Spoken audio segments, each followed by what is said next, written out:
everybody, it's Tamara from Prairie Town Girl here on Etceteraise, and I have a couple of projects that have sort of come together to make a new project. So first of all, I made this little gift card holder for a Christmas present for somebody. The holder it came in was fine, it was okay, but I wanted something a little cuter, a little more festive, so I just put this together with a little die cut thingy on there, and it's just got a cute little space to hold the gift card. Now this one I made with double-sided paper, so it came together quite quickly and easily. And then while I was making it, I thought, well, how can I use this idea in junk journaling? So if you're over on Instagram with me, you'll know, I think I've probably already posted these cute little seed packet journaling cards. I didn't do a whole lot to them, I just put a few layers together. And I thought it would be fun to make a little one of these for these to go inside of a junk journal. So what I have though is one-sided paper. So the very first thing I'm going to do is just, I'm going to figure out, this is going to be my outside. I'm just going to cut this even, and I'm going to glue these two pieces of paper together to make a double-sided paper. So I'm just going to do that really quickly first.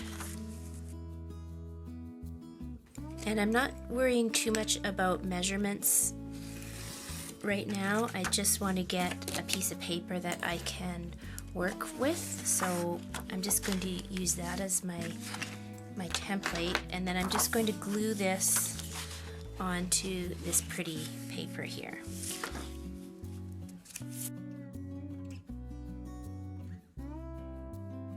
And then make sure to get all over the inside. I think a snail tape would probably be better for this project, but I don't have any right now, so I'm just going to make do with my glue stick. And if you can't, if you don't want to try to get it right to the edge or the corner because you don't think it'll be straight, don't worry about it. Just, we can straighten that out when we cut it. There. If I had my brayer close by, I would just give it a roll with the brayer. But that's good for now. Just cut that out. Okay, so that's our base. Now let's figure out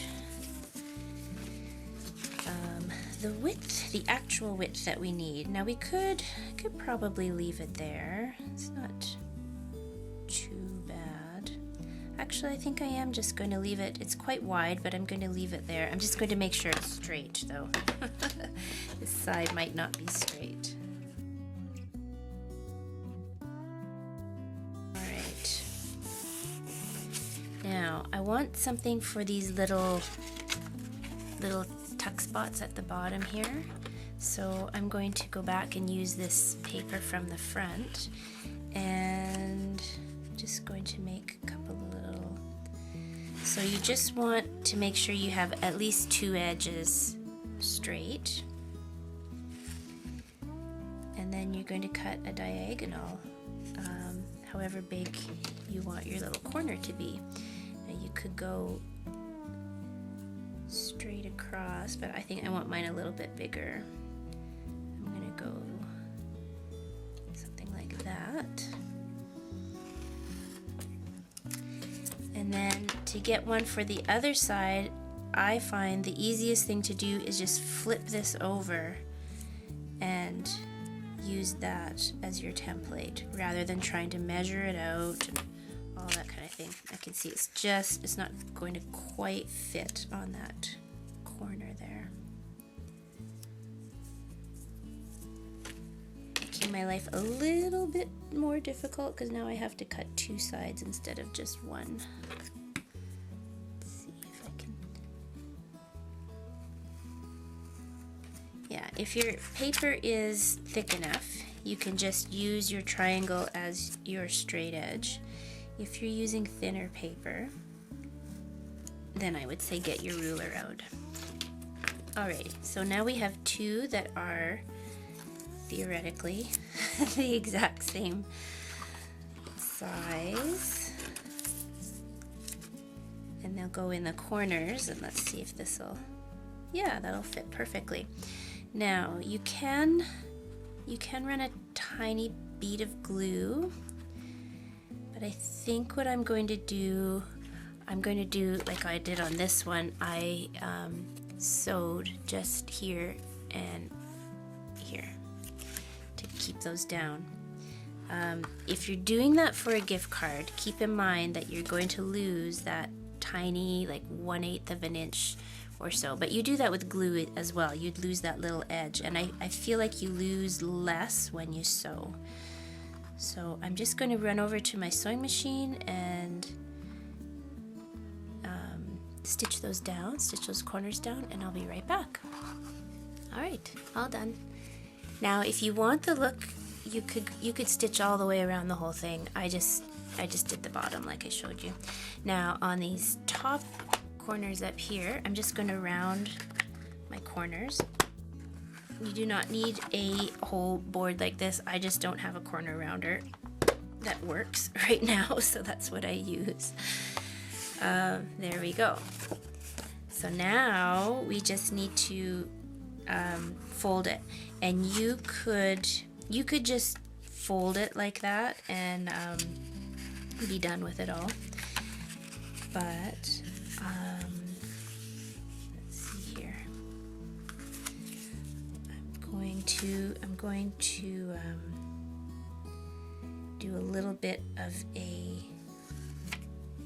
extra fold. So I want, let's see here, I want one fold there, and then I'm going to do another one just like 1/8 of an inch away from that, and I'm going to score mine.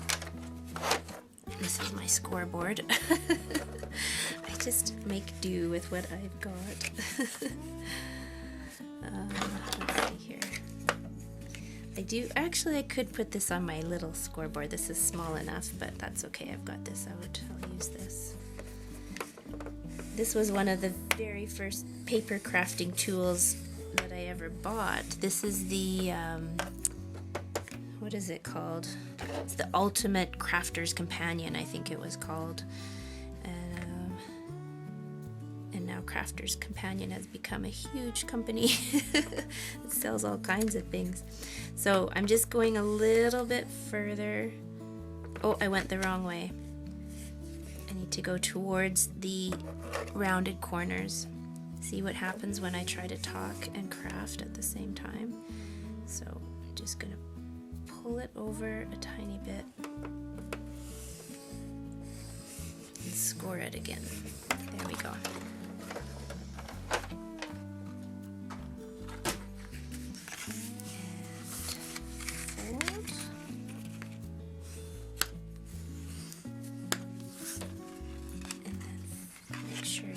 Other little fold that's under there.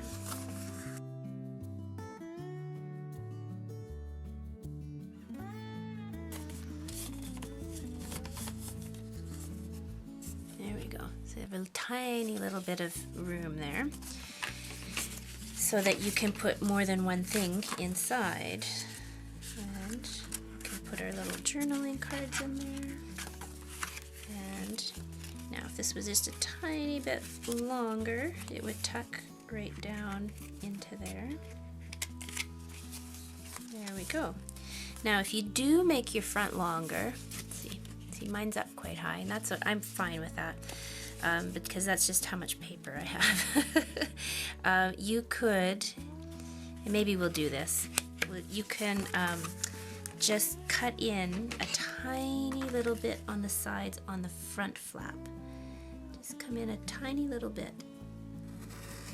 And I would do that before I round my corners normally, because now I have a funny corner there. I'll do that part again.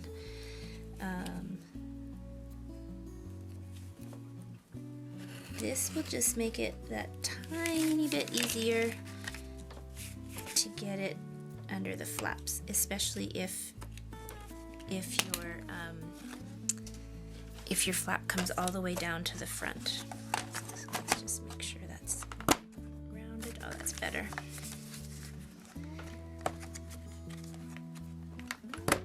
And rounding the corners also makes it a little bit smoother to get it in there. And you kind of need to do that because remember I said you lose that tiny little bit on the edges. There, that's a better fit. Whoops, like that. And then what I would do, you could either, you could just paper clip it in, but I would probably glue this onto a page or something like that. And then you've got a cute little spot to keep all your ephemera. There you go. A very quick and easy project, actually. So I hope that sparks a few ideas for you. Probably need to put a little something on the top, maybe do some inking around the edges, that kind of thing. Just want to be careful it doesn't get too bulky. Well, unless you really like a lot of bulk in your journal. But I always try to be conscious of that because if you are actually going to use it for writing, you don't want to have some big lumpy thing underneath your pages, right? So just keep that in mind. But that's why I think this is such a nice little solution for journaling cards because it holds them nice and flat. So again, like I said, I hope that gives you some ideas, sparks some creativity for you. And yeah, thanks very much for joining me today. If you want to like and subscribe, you can hit one of those buttons down below. And I'll see you all again really soon. Thanks very much. Have a great day. Bye-bye.